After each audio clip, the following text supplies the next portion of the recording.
Olá, pessoal, tudo bem? Bom, nesse vídeo, nosso grupo vai passar pela nossa análise, né, que nós fizemos sobre as demonstrações da COSAN.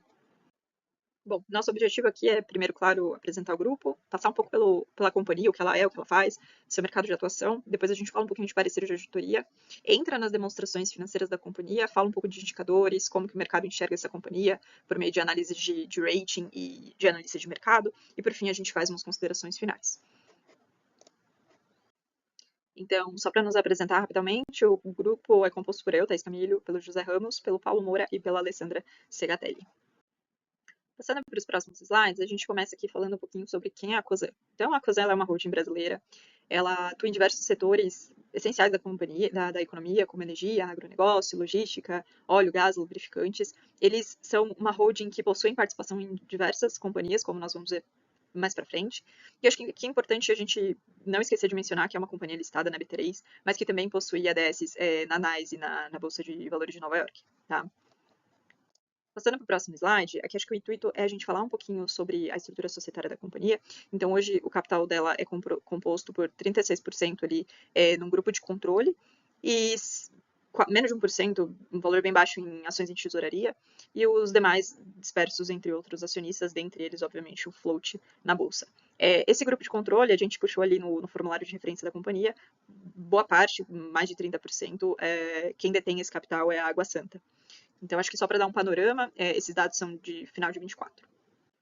Bom, falando um pouco aqui da COSAN e como ela se divide aí nas suas investidas, a gente tem a Compass, a Rumo, a Move e a Radar, que são controladas pela COSAN, então também consolidadas ali no resultado, e a gente tem a Raizen, que é um investimento por via de joint venture, e a Vale, que é uma coligada. Então, mais para frente, a gente vai ver elas ali em equivalência patrimonial e como que isso se divide, todos esses investimentos em consolidação e equivalência, mas só para já dar um panorama aí de quais são as investidas, tá? Bom, pessoal, então aqui só para dar um breve histórico da COSAN, da sua história, né? Ela nasce lá em 1936 ainda, com uma participação na cana-de-açúcar, por meio de uma usina. Em 2005, ela realiza o IPO na Bolsa Brasileira. Em 2008, ela entra no setor de combustíveis e lubrificantes através de uma aquisição. Poucos anos depois, a gente tem a criação da Raízen, que foi por meio de uma joint venture, né, com a Shell. E também ali, naqueles anos, a aquisição da Comgás, também importante para marcar a presença da COSAN no setor de gás natural. Nos últimos anos a gente teve bastante acontecimento, então de 2020 para cá a gente teve a criação da Compass, que consolida ali a participação dela no setor de energia, o IPO da Raizen também, a aquisição da Radar, e mais recentemente, ali entre 2023 e 2024, a compra da aquisição, né, da participação na Vale. Bom, passando rapidamente pelos grandes números da companhia, que são números de todos de 24. Então, a gente está falando de uma companhia de uma receita de 44 bilhões, mais ou menos, no ano passado, um EBITDA ajustado de 30 bi. Em 2024, ela deu um prejuízo de aproximadamente 9 bilhões também, e uma dívida líquida de 24 bi. Lembrando que esses dados aqui de dívida, cobertura de dívida, todos corporativos, tá? Falando um pouquinho aqui de cada investida, participações e atuação, a gente começa pela Rumo, que a Cosa detém 30%, mais ou menos, ali da operação, que é uma companhia que atua na logística ferroviária, então, obviamente, transportando commodities agrícolas pelo país, né?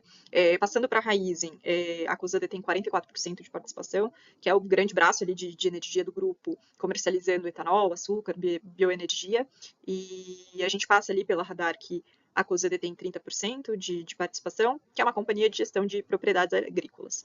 A Vale, que a gente vai falar um pouquinho de novo mais para frente sobre essa investida, mas grande mineradora brasileira, né, maior mineradora do país, e ela detém 4,15 ao final de 2024 de participação.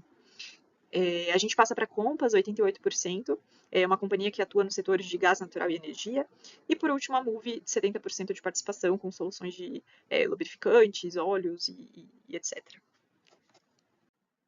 Bom, aqui a nossa ideia não é se estender muito, até porque a gente faz uma análise do balanço anual, mas a gente teve a curiosidade de puxar o que cada companhia tinha de sazonalidade, a gente sabe que são os setores essenciais, e muito depende muito deles relacionados a commodities, então, naturalmente, mais sazonais. A gente viu que Rumo, Compass e Raizen disseram ser companhias um pouco mais sazonais, que se a gente considerasse apenas elas, existiria ali um gap de menor sazonalidade entre janeiro, fevereiro, março, mas que no todo isso deveria se equalizar, dado que existem outras investidas menos sazonais. Obviamente, lendo alguns relatórios, a gente percebeu que nem sempre isso acontece, mas que, obviamente, existe ali um tipo de hedge por ser um portfólio mais diversificado. Aqui a gente fez uma quebra da receita de 24 para tentar trazer o que foi a participação de cada uma delas. Então, como a gente tinha falado, a Raizen é controlada em conjunto, entra via equivalência patrimonial, a Vale também, porque é um investimento em coligada. A gente vê que a Compass teve uma participação super relativa, de 41% na receita, a Rumo, por sua vez, de 31%, Move 23% e a Radar 3%. A gente traz a quebra só para dar um pouquinho de noção de como que é composta essa receita aí do grupo. Aqui a gente começa a falar sobre o desinvestimento da Vale. É um assunto que a gente vai retomar mais para frente nas demonstrações financeiras da companhia, mas vale a gente ressaltar que a aquisição foi feita lá no final de 2023 e houve ali, ainda em 2023, um ajuste de participação, de modo que a companhia fechou o ano com uma participação de 4,65% na Vale, mas que ali em 24 ela já iniciou uma alienação desse investimento. A gente vai falar um pouquinho disso mais para frente, mas a gente já queria trazer esse assunto aqui. Bem, pessoal, eu sou José Carlos e eu vou continuar a nossa análise das demonstrações financeiras falando um pouco do relatório do auditor independente. E eu vou começar falando que para demonstrações financeiras da COSAN no exercício de 24, a BDO foi a firma de auditoria que emitiu a sua opinião, uma opinião sem ressalvas, uma opinião não modificada, e os auditores eles concluíram que as demonstrações financeiras foram preparadas e estão apresentadas em todos os aspectos relevantes, de acordo com as práticas IFRS e com as práticas contábeis adotadas no Brasil. Mas o que é importante também destacar quando eu falo isso é que a opinião do auditor, sem ressalva, uma opinião não modificada, ela não garante, por exemplo, a eficiência da gestão e conduzir os negócios, ou até mesmo a continuidade operacional da empresa, né, que é sempre tratada num tópico específico, né? Outra coisa que eu gosto de dar destaque no relatório é os principais assuntos de auditoria, que são aqueles que, segundo o auditor, merece algum destaque no seu relatório, foram tratados previamente com a governança corporativa e que ele entende que tem de estar lá para os interessados. Né? E dentre os temas que foram selecionados, está o impairment da controlada indireta Rumo Maré Sul e da coligada Vale, que já foi tratado anteriormente, e também as provisões judiciais. E aí, quando a gente fala desses dois temas, uma curiosidade é que, segundo o IBRACON, o Instituto de Auditoria Independente do Brasil, impairment e provisões são o primeiro e o terceiro PAA mais citado nos relatórios dos auditores para as companhias abertas entre o período de 22 e 2024. Começando, de fato, aqui, né, a análise das demonstrações contábeis da COSAN, a gente entra primeiro no balanço patrimonial. Bom, pessoal, então, começando aqui pelos ativos, né, da companhia, o balanço, primeira linha, a gente já vê uma posição de caixa relevante, que saiu ali de 2023 de 14, 15 bilhões ali de caixa para uma posição de quase 17 bi. A gente vai ver isso no próximo slide, mas é uma posição quase que do tamanho do passivo circulante dela, então garante ela aí uma tranquilidade no próximo ano para honrar seus compromissos. A gente vê também ainda no ativo circulante uma redução de quase 1 bi nos ativos mantidos para venda. A gente deu uma olhada ali em nota explicativa para entender o que foi esse movimento. Basicamente, ele se deve pela venda de propriedades agrícolas, como também pela venda de um investimento da Compass, que foi a alienação de 51% da Norgás, tá?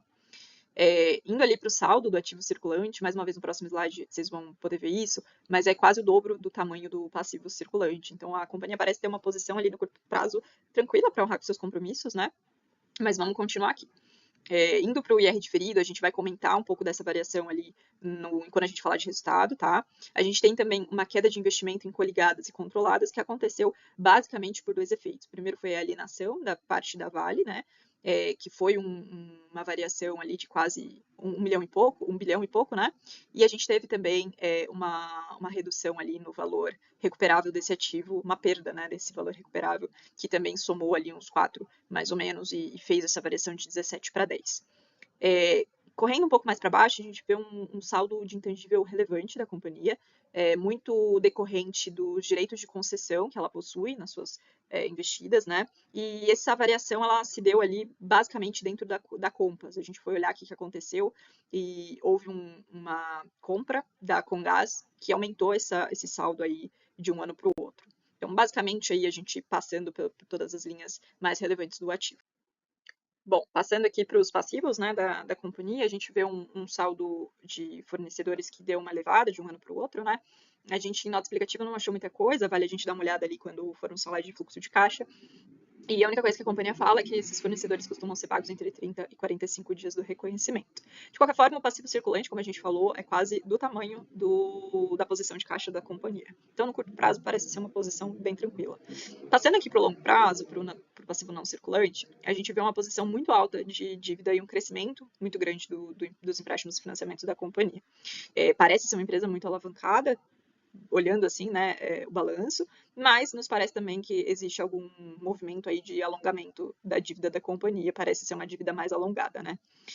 A gente passa ali por uma variação em instrumentos e instrumentos financeiros derivativos, tanto no curto como no não circulante, né, que basicamente decorrem de dois aspectos. Primeiro, de variação cambial, que a gente vai falar mais para frente em resultado, mas também dos contratos de TRS das ações da companhia, tá?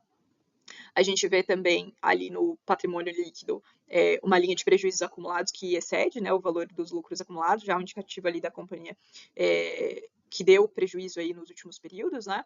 E a gente percebe também uma redução no tamanho do capital próprio em relação ao capital de terceiros. Então, se a gente olhar o total do patrimônio líquido de um ano para o outro, ele caiu de 36% para 27%. Se a gente desconsiderar essa linha de acionistas não controladores, ele cai ainda mais. Então, acho que dando um panorama aqui geral dos ativos e dos passivos, só para a gente continuar a nossa análise com um pouco mais de base. Boa tarde a todos. Eu sou a Alessandra Segatelli e vou dar continuidade aqui às análises da COSAN referentes ao exercício de 2024, agora falando da DRE, da demonstração do resultado do exercício e as notas de segmento. Vale lembrar que a gente fez uso de todo o material disponível, além de outras publicações que a gente destaca na bibliografia para entender os fatos relevantes aí da COSAN. Essa é uma foto da demonstração de resultado, então o primeiro passo que salta aqui aos olhos é que ela sai de um lucro para um prejuízo líquido, quando a gente fala da controladora na ordem de 9 bi, do consolidado de 8 bi, que reverte aí esse lucro anterior. Então, a partir daqui, a gente passou a se aprofundar melhor para entender esses movimentos. Então, a primeira conclusão que eu já trago aqui, mas que a gente vai chegar nela juntos aí ao longo dos próximos slides, é que esse prejuízo ele não decorre de uma deteriorização generalizada das operações, mas sim de eventos específicos e de grande impacto para a empresa. Então, eu deixei destacado aqui em amarelo as linhas que nós vamos cobrir juntas, que são os fatores que mais chamam a atenção no balanço, como o próprio professor Eliseu, o professor Ricardo, eles destacam para a gente pegar um café com bastante calma, analisar essas demonstrações. Falando muito rapidamente aqui da composição da receita por segmento, eu vou destacar só a Rumo, que efetivamente é o braço de operação logística da COSAN. Ela alcançou 14 bi de receita em 2024, ou seja, um crescimento de quase 30%, e aí fala que é um crescimento basicamente oriundo de 3% em relação ao volume transportado, mas o que trouxe mesmo o resultado foi um aumento de 24% na tarifa média de transporte. Então, isso foi basicamente o principal driver da empresa, não só na receita, mas também na sua margem bruta ou no seu lucro bruto. Outras empresas a gente tem movimentos também, mas a Rumo é a que mais se destaca aqui. Vocês podem me perguntar, puxa, Ale, a Raizen não está aqui. Ela não está mesmo, eu vou explicar ela na parte de segmento para vocês entenderem melhor. Mas até a margem bruta, a empresa segue muito bem, com destaque aí para o braço ferroviário, que é a Rumo. Passando agora para os eventos que a gente deixou destacado dentro da DRE, o primeiro que já chama atenção é esse impairment que a empresa fez na Rumo Malha Sul, na ordem de 3,2 bi. Isso é oriundo da própria operação da região do Rio Grande do Sul, e que a empresa falou bastante das condições climáticas. Nós vimos o desastre que aconteceu das enchentes no Rio Grande do Sul e impactou também a COSAN.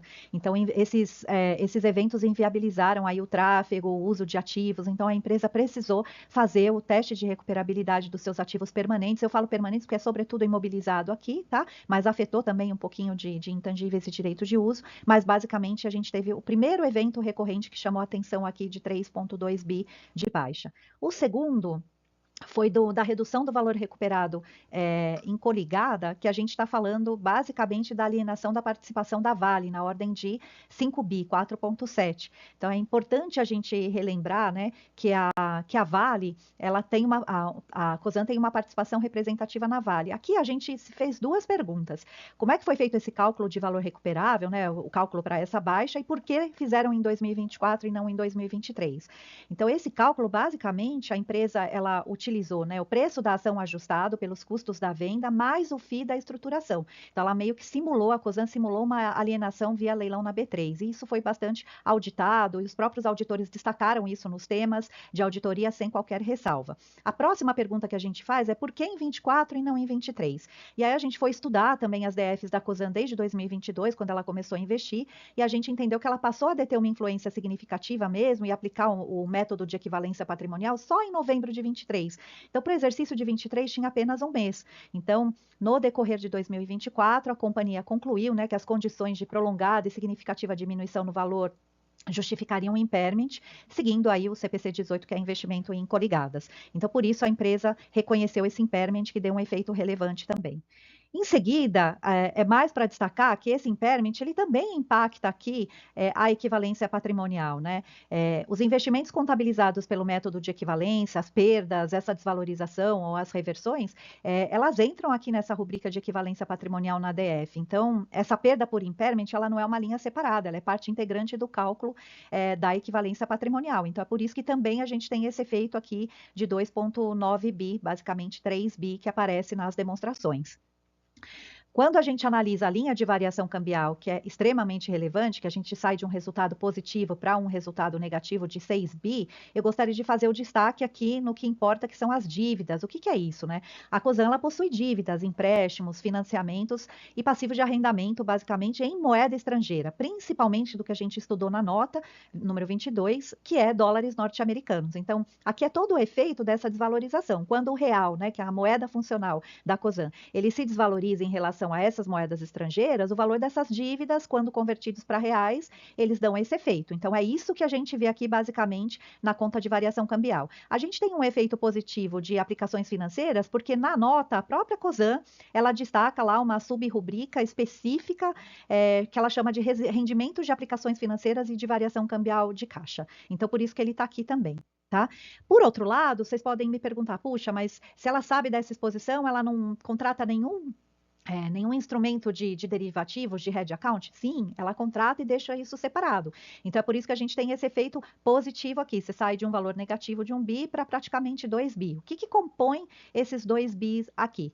Basicamente, todos esses derivativos que a empresa tem para proteger, né, para fazer essas operações de hedge. Então, esse resultado significa que a performance desses derivativos de hedge de dívida foi favorável. E também a empresa, ela tem o que a gente chama de TRS, de Total Return Swap. Ela fez contratos de derivativos para proteger também o próprio valor, né, o preço das suas próprias ações. Então, 1 bi veio desses derivativos de dívida e 1 bi, arredondando aqui, veio desse TRS, basicamente. Tá? E por último, dentro da linha de imposto de renda e contribuição social sobre o lucro líquido, a gente observa um outro impairment, que é a baixa parcial do ativo diferido da companhia, né? Oriundo também como resultado desses impairments da Rumo, Malha Sul e da Vale, que a gente comentou anteriormente. Então, vale lembrar, né? O uso de prejuízos acumulados de anos anteriores para compensar lucros futuros, ele é limitado a 30% dos lucros tributáveis anuais, né? Isso influencia também na avaliação de recuperabilidade. O resultado da Cosan aqui, nesse caso, foi fortemente impactado por grandes perdas de impairment de investimento. Aqui é mais um resumo desses principais drivers que a gente tem, onde a empresa sai de um lucro de 4,9 para um prejuízo de 8,2 bi, e é só importante deixar muito claro que a gente evidencia aqui os efeitos não recorrentes, digamos assim, na ordem de 11 bi, que o impairment são eles, o impairment da Rumo e da Vale e esse impairment do IR diferido. A gente enxerga isso na nota de segmento? Sim, aqui é um resumo da nota de segmento, mas acho que se eu pudesse resumir, né, a gente vê todos esses efeitos dos impairments que a gente comentou, todos eles na coluna da Cosan Corporativo, e acho que o que vale relembrar aqui é que a Raízen, ela não entra, só voltando aqui rapidamente no slide, se vocês observarem no slide anterior, vocês veem na nota de segmento que a Raízen, ela é excluída, a empresa faz o controle, mas ela exclui isso das suas consolidações. Tá? Então, é importante destacar esse aspecto. E por último, falando do EBITDA, que é uma medida de desempenho que não aparece no DRE, mas ele é extremamente relevante, né? Aqui no Brasil, é basicamente os lucros antes de juros, impostos, depreciação, amortização, né?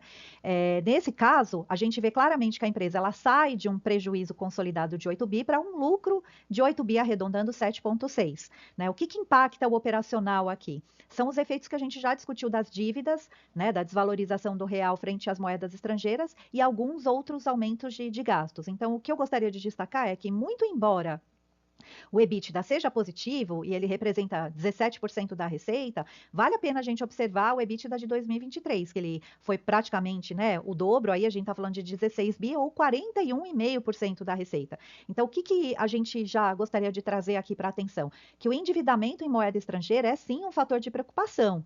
E por isso a empresa destaca nas suas estratégias a desalavancagem, que a gente vai falar um pouquinho mais à frente nas considerações finais. Então, em suma, para o mercado, o prejuízo de 2024 da DRE da Cosan é um resultado de eventos não recorrentes e pontuais. Eles não enxergam como uma deteriorização operacional generalizada das suas subsidiárias. Então, a companhia ela traz muito esse argumento forte nas suas análises, que são movimentos de desalavancagem que ela vai acompanhar de perto, e daqui a pouquinho a gente fala também nas nossas considerações sobre o olhar das agências de rating e dos sell-siders em relação a isso, tá bom? Agora vou passar a palavra aqui para o meu colega que vai falar sobre fluxo de caixa e depois a gente volta com as considerações finais. Muito obrigada. Olá pessoal, eu sou o Paulo Moura, vou dar continuidade agora às análises da Cosan e vou falar agora sobre a demonstração de fluxos de caixas. Conforme orientado pelo professor Eliseu Martins, é importante começarmos com uma observação crítica sobre a demonstração dos fluxos de caixa. Este é um demonstrativo que precisa ser analisado com muita cautela, pois, apesar de sua relevância, a DFC tem limitações importantes, especialmente no que diz respeito à análise financeira de longo prazo. Ela é essencialmente uma ferramenta que nos permite avaliar a posição financeira da empresa no curtíssimo prazo, ou seja, sua capacidade de gerar ou consumir caixa em atividades operacionais, de investimento e de financiamento em determinado período. Portanto, não devemos analisá-la de forma isolada. Ela deve ser lida sempre em conjunto com os demais demonstrativos financeiros, especialmente a DRE e o balanço patrimonial, para que se obtenha uma visão completa e integrada da realidade da empresa. Nas nossas análises, né, já foi apresentado aqui, que foi observado dentro do balanço da DRE, que a Cosan, né, ela está ali com uma certa solidez, né, em relação às suas disponibilidades, porém vem enfrentando problema, tanto no ano de 2024 ter tido um prejuízo operacional grande, né, além de estar com um alto nível de endividamento. Então, no caso aqui da Cosan, isso fica muito claro, porque embora a gente observe aqui que teve um resultado contábil, né, que aponte um prejuízo líquido de aproximadamente 5,2 bilhões, ao observarmos a DFC, verificamos que a empresa gerou 15 bilhões de caixa líquido das atividades operacionais somente mediante aos ajustes que devem ser feitos para a conciliação entre o lucro e o caixa. Conforme já apontado, embora o resultado contábil do exercício aponte um prejuízo líquido de aproximadamente 5,2 bilhões, ao observarmos a DFC, verificamos que a empresa gerou 15 bilhões de caixa líquido das atividades operacionais. Isso é possível porque na conciliação entre lucro e caixa, diversos ajustes na demonstração do resultado foram realizados, de modo que, apenas por esses ajustes, reverte-se o resultado negativo em um valor positivo de caixa. Entre os principais ajustes temos as depreciações, amortização e exaustão, que somam 3,8 bilhões e representam diferenças temporais entre o resultado contábil e o caixa. Mas aqui é importante destacar, se a empresa tem um prejuízo, mesmo com altos valores de depreciação, isso pode indicar que ela não está conseguindo recuperar o dinheiro investido no imobilizado. Houve também baixas do valor residual de ativos, né? Baixa ali no valor de residual, não, no valor de recuperabilidade de ativos, né? Que mediante principalmente a interrupção do tráfego ali no Rio Grande do Sul. Então, isso gerou impairments na Rumo Malha Sul, e ela também teve um teste de recuperabilidade, também já mencionados aqui, na Rota 4 Participações. Outro fator significativo, né, que gerou ali uma perda, né, por redução de valor recuperável, foi o caso do desinvestimento, né, a perda nas ações, né, na participação da Vale SA, né, que foi estimada ali, né, essa perda baseada ali no valor justo líquido, né, menos ali as suas despesas de vendas. Além disso, né, observando ali a nota 22, a empresa revela, né, que ela teve também 5,7 bilhões de resultado financeiro referente a juros e variações monetárias, né, que são ajustes mediantes, né, as variações cambiais. E ela foi fortemente impactada, principalmente por causa das mudanças nos valores do dólar, né? Deste modo, né, a gente observa que principalmente por estes itens, a Cosan ela sai ali de um resultado negativo para um resultado positivo de 15 bilhões. Embora, né, às vezes a gente tenha essa ideia inicial, né, por causa que ela teve um resultado negativo, e aí ela passa para um resultado positivo tão expressivo, e aí isso tudo por causa desses ajustes que são considerados aí non-cash.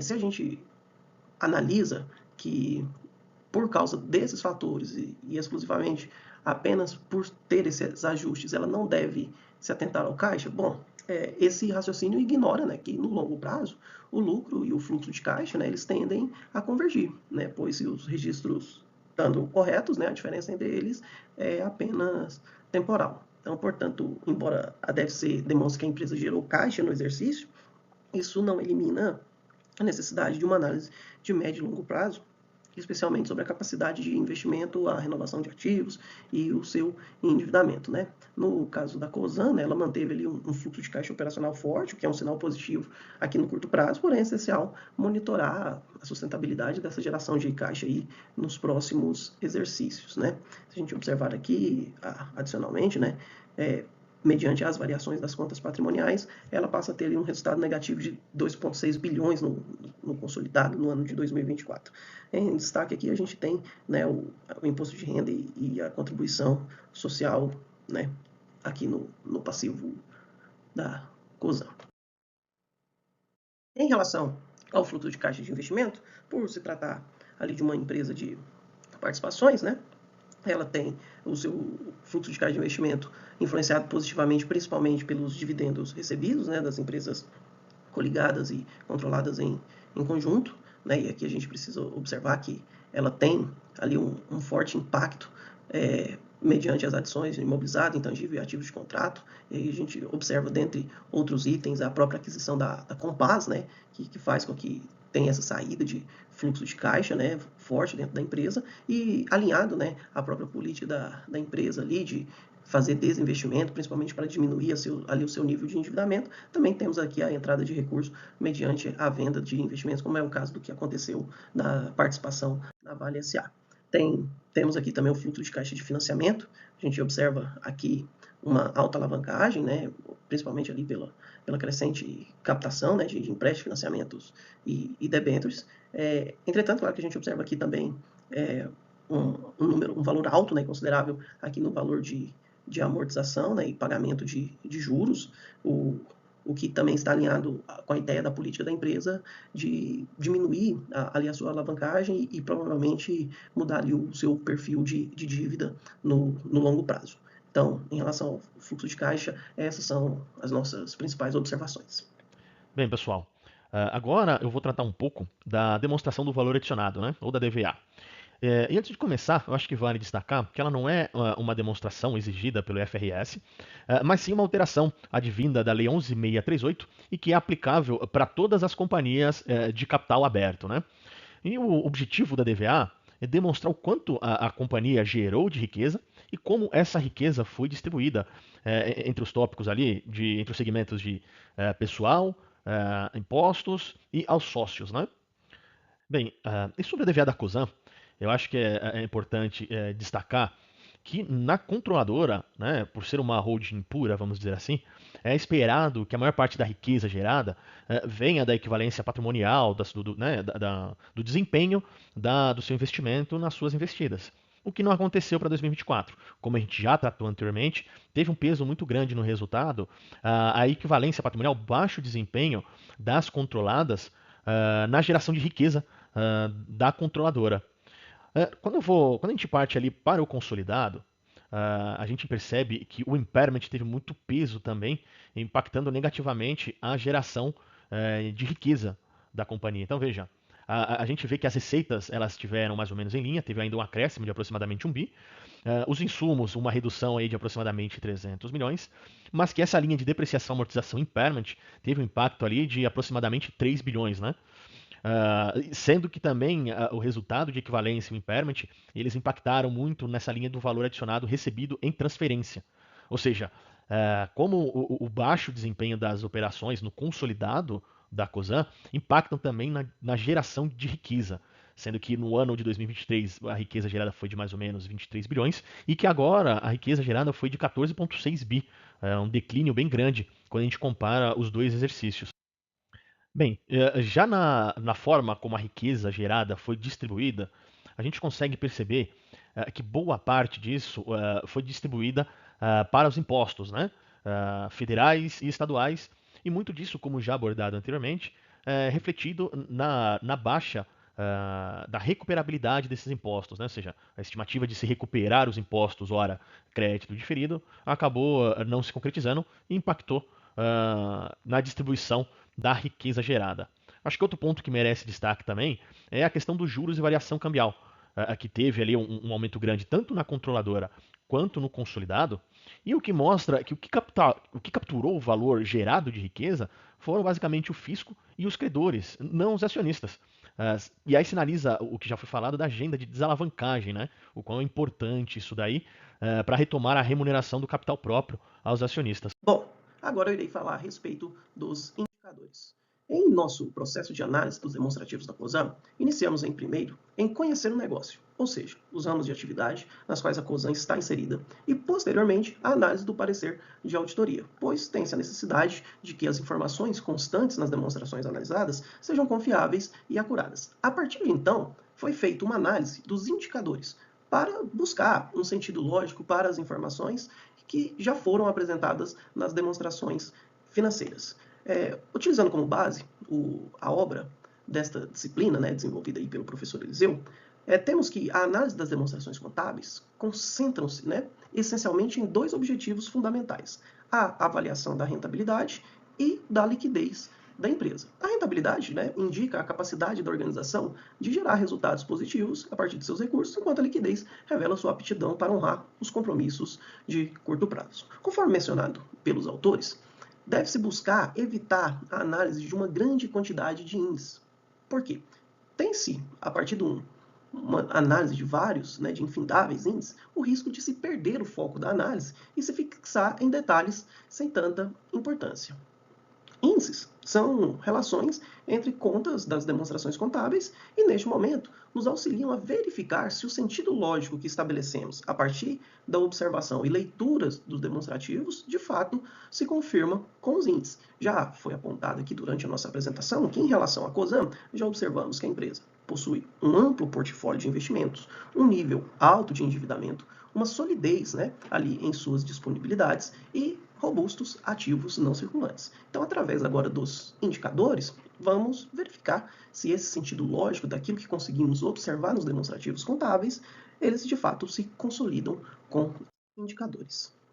Desta forma, né, os indicadores aqui utilizados serão o retorno sobre o patrimônio líquido, o retorno sobre o ativo, a liquidez corrente e a alavancagem. O retorno sobre o patrimônio líquido reflete a capacidade da administração em gerar resultados a partir dos recursos próprios da empresa, evidenciando o valor entregue aos acionistas. Aqui calculado, né, pelo lucro líquido, dividido ali pelo patrimônio líquido médio, multiplicado aqui por 100.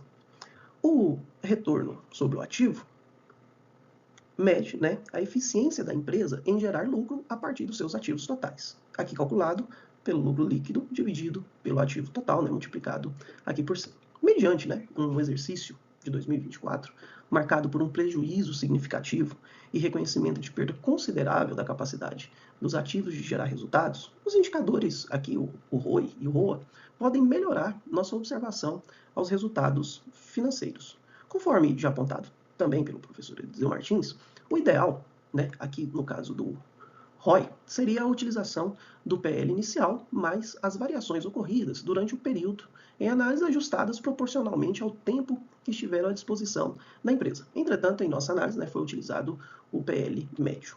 Em relação ao ROA, cabe destacar que, embora haja uma limitação no indicador, né, nessa relação entre o lucro líquido e o ativo total, a utilização do mesmo, né, concentra-se na necessidade de verificar a evolução do retorno dos ativos mediante, né, a própria mensagem otimista da administração quanto à rentabilidade das empresas do portfólio.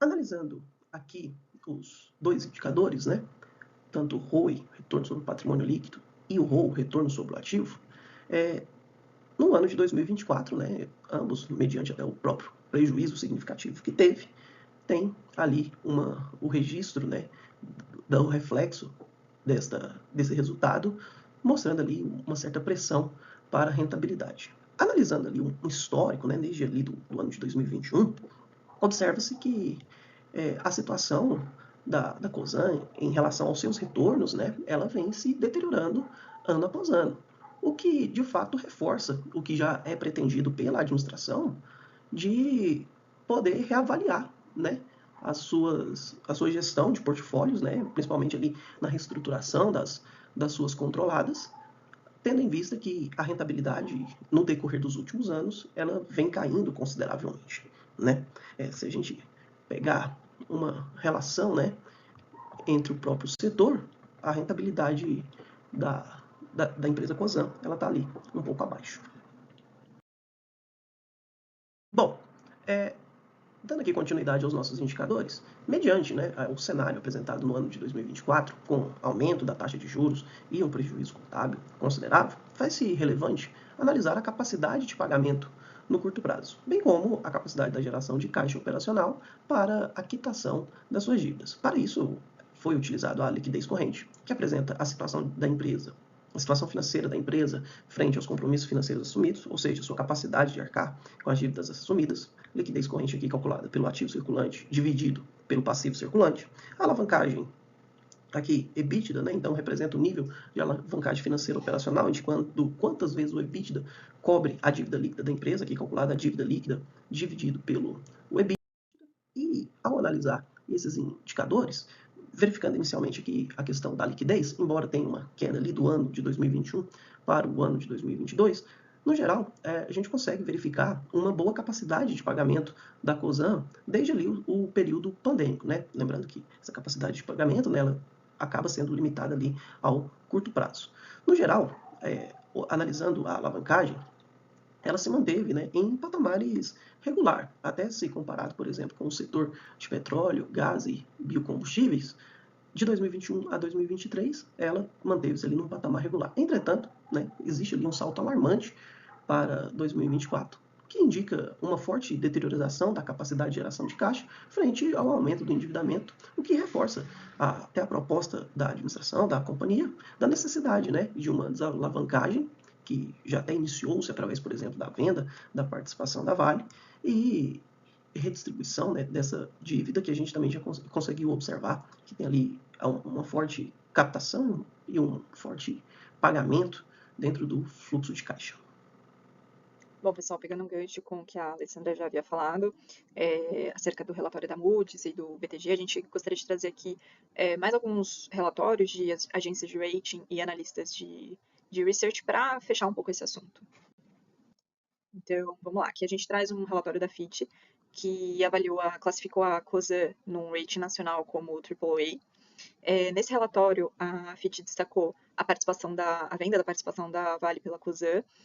A agência entende que isso é um fator que vai auxiliar a companhia a desalavancar.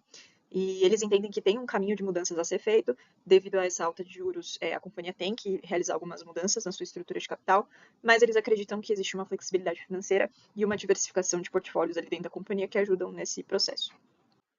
Bom, passando aqui para o relatório da S&P, nesse relatório, a agência trata um pouquinho dessa relação entre Cosan e Raizen. Na visão deles, a Cosan atingiu o pico de alavancagem em 2022, de lá para cá vem trabalhando num processo de desalavancagem e melhoria de estrutura de capital, enquanto a Raizen ainda atingiria, na visão deles, um pico de alavancagem em 2025. Então, dá para perceber uma visão um pouco mais otimista com a Cosan do que com a Raizen, e acho que importante, assim, talvez ressaltar que a nossa visão aqui do grupo, antes de ver esses relatórios e analisando a companhia, a gente até aqui se surpreendeu com um pouco de otimismo por parte das agências de rating com relação à Cosan, né? Eles, obviamente, têm uma estrutura de capital um pouco inflada, mas que ainda assim a gente esperava que talvez fosse um pouco mais duro esses relatórios e não foi muito que a gente encontrou. Aqui a gente trouxe um slide para falar um pouquinho do valor de mercado da companhia. Então, no fechamento do ano, o valor da ação valia R$ 8,16. Hoje vale por volta de R$ 6, né? E pensando ali no número de ações da companhia, multiplicado por esse valor de fechamento do ano, a companhia na época valeria algo próximo de 15 bilhões. Então, só para trazer um pouco do que é a visão e como está sendo negociado esse ativo hoje na Bolsa. Aqui o próximo relatório que a gente trouxe é da XP, né? Então, nesse relatório especificamente, eles ressaltam um pouquinho a estrutura de capital da Cosan, como a gente falou, é carregada e que eles entendem que é muito nocivo para a companhia no momento de alta de taxa de juros como esse, que eles enxergam, assim como as outras que nós vimos, um caminho a percorrer da companhia e que também a venda da Vale seria um fôlego aí para a companhia seguir por esse caminho de desalavancagem, tá? Passando aqui para a análise do Bradesco BBI, mais uma vez os analistas ressaltam a venda da Vale como importante para a companhia e destacam de novo a estrutura de capital da Raizen como um problema, um ponto de atenção, né, que deve ser tratado aqui na análise da Cosan, mas que na visão deles eles estariam preparados aí para 2025 e para fazer o que eles precisam fazer ao longo desse ano. Nesse caso específico, a gente conseguiu pegar o preço-alvo dos analistas. Na visão deles, o preço-alvo da companhia deveria ser R$11, e a maior parte dos relatórios que a gente viu, as recomendações eram de compra, tá? Então, acho que mostra um pouco aí como que o mercado enxerga a companhia, quais que são as preocupações, né, dos principais analistas, mais para dar essa visão geral aí da companhia como um todo, tá? Olá novamente. Agora eu vou cobrir as nossas considerações finais após deliberação do nosso grupo de analistas em relação às demonstrações financeiras da Cosan para o ano de 2024. Nós separamos as considerações finais em duas sessões: desempenho de 2024 e perspectivas futuras, né? O desempenho de 2024, observando também o histórico da empresa e as perspectivas futuras. Em relação ao desempenho em 24, o que a gente destaca, né, do prejuízo líquido e dos impactos de impairment é que a Cosan encerrou com um prejuízo de 8 bi no consolidado, revertendo o seu lucro do ano, mas, de novo, esse resultado foi impactado principalmente por eventos não recorrentes pontuais. Não houve uma deteriorização operacional nas suas subsidiárias. Os impactos do impairment foram os principais fatores aqui do prejuízo que a empresa registrou dentro do período. Então, para recapitular, a gente teve o investimento da Vale de 4,6, a gente está falando da Rumo Malha Sul de 3,1 e do imposto de renda diferido na ordem de 3 bi também. Então, esses foram os principais efeitos. Então, basicamente foi isso que trouxe o resultado da Cosan de um lucro para um prejuízo. Em relação ao desempenho operacional das investidas, é muito importante destacar que, apesar do cenário macroeconômico desafiador, dois segmentos, né, do grupo Arrumo, a Compass, a Move, todas apresentaram resultados operacionais sólidos, sobretudo a Arrumo pelo crescimento aí em relação à taxa, a expansão de contratos, mas a Compass também. O que a gente gostaria de destacar em relação à gestão do portfólio ativo da Cosan, né, é que ela também, a empresa realizou diversas movimentações estratégicas no seu portfólio. Aqui eu trago destaque para a aquisição do controle da Compagás pela Compass, que adicionou aí no intangível praticamente 3 bi. A aquisição da Deep Holdings pela Move, a venda de distribuidoras da Norgás, a alienação de fazendas da Radar, que gerou uma receita positiva, e parcerias e otimizações, ou seja, a gestão do portfólio das empresas do Grupo Cosan, ela tem sido muito cuidadosa, tem sido feita de forma robusta. Outro aspecto para a gente destacar é a própria estratégia de desalavancagem e otimização de capital. Esse é um ponto de grande preocupação e que a própria Cosan, ela destaca que a desalavancagem é a sua grande prioridade para 2025. A empresa está focada em fortalecer a sua estrutura de capital, alongar o prazo médio das suas dívidas, ela já fez isso no primeiro trimestre de 25. Então, movimentos como a alienação da participação na Vale, né, que ela finalizou em janeiro de 25, que levantou aí, até foi reportado em 2024, né, os 9 bi de receita, mesmo que a operação final tenha fechado com prejuízo, são exemplos de estratégias para redução do endividamento e otimização da liquidez, com os recursos sendo utilizados para pré-pagamento de bonds e debêntures. Um ponto de destaque que a gente não gostaria de esquecer de comentar é que a Cosan, ela integrou pela primeira vez em 24 a carteira Dow Jones Sustainability World Index, que é super importante, né? Enfim, algumas empresas brasileiras fazem parte dessa carteira e ela também permaneceu como parte integrante aí da carteira do ISE da B3, que é do Índice de Sustentabilidade da B3, pelo 5º ano consecutivo, ou seja, ela reafirma seu compromisso com as práticas ESG para garantir a perenidade aí da empresa. E quando a gente vai agora para a segunda sessão, que são as perspectivas, a visão dos analistas e investidores, é importante a gente destacar que as agências de classificação de riscos, analistas de mercado, que nós chamamos de sell-siders, e os bancos que investem, ou seja, que desempenham um papel vital para avaliar a capacidade de pagamento das dívidas da empresa, o desempenho operacional, análise de riscos, eles são termômetros importantes para o mercado. Então, por isso a gente está levando em consideração. Eu sei que há críticas como a crise de 2008, né? Que o que a gente chama aí de Big Three, né? A S&P, Moody's e Fitch avaliavam os títulos como livres de risco, mas ainda assim são analistas importantes aqui para o nosso mercado. Então, a gente observou toda a parte de rating, assim como sell-sider, assim como credores e controladores. Então, a gente tentou cobrir toda essa extensão do mercado para observar o olhar em relação à COSAN. Como sell-siders, acho que eu destaco XP e BTG, e a gente fez as avaliações do que era disponível aqui para a gente. Quais são os drivers que a gente destaca aqui? Potencial de valorização, né, os analistas da BTG e da XP, eles mantêm a recomendação de compra, considerando a COSAN extremamente descontada e apostando na urgência da desalavancagem da gestão da empresa. Alguns analistas projetam um preço-alvo que vai de 11 a 19 reais por ação, tá, em torno de 6 reais, com potencial de crescimento aí de 121%. Outro aspecto, a melhora do perfil de crédito. Então, a Moody's, ela afirma que o rating da COSAN ainda eles mantêm A+, né, com perspectiva estável, da mesma forma como a Fitch, sobretudo considerando as vendas das ações da Vale como um movimento de redução da dívida bruta, a capacidade da companhia de manter seus dividendos líquidos acima das despesas e dos juros, tá? Desafio dos dividendos. O ano de 2025 pode ser o primeiro ano sem dividendos desde 2015 da COSAN. Então, os analistas comentam o sinal de que a torneira fechou temporariamente, entre aspas. Mas a expectativa é que esses dividendos líquidos voltem a gerar entre 2,5 e 3,5 bi em 2026 ou ainda uma parte em 2025, sustentado aí pelos proventos da Compass e da Raizen, né? Não sabemos ainda, mas é a expectativa do mercado. Quando a gente fala da assimetria e volatilidade, observa-se essa assimetria, e o mercado comenta sobre isso, do processo de desinvestimento, né? A necessidade de uma menor alavancagem e esse custo do dinheiro que reflete no preço da ação. Então, essa assimetria entre os esforços e o preço da ação é algo que o mercado observa. Então, apesar da volatilidade, há um potencial considerável de recuperação no longo prazo com projeções de alta nas ações da COSAN.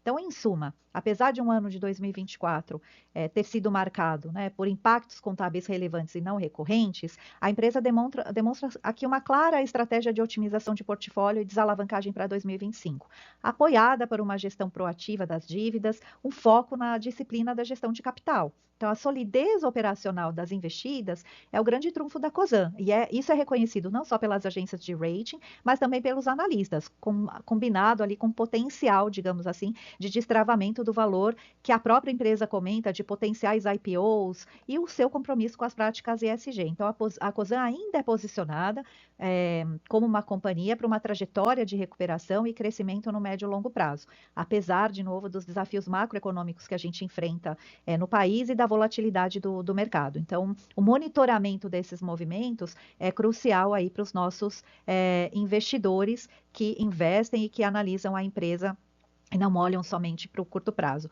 Em linhas gerais, esses são os pontos que nós gostaríamos de destacar aqui como considerações finais, né? Gostaríamos de fazer um agradecimento, eu gostaria de agradecer a todos que acompanharam essa análise, também agradecer aos membros do grupo, os analistas que ajudaram a construir esse material, que gerou muitas discussões interessantes entre o grupo.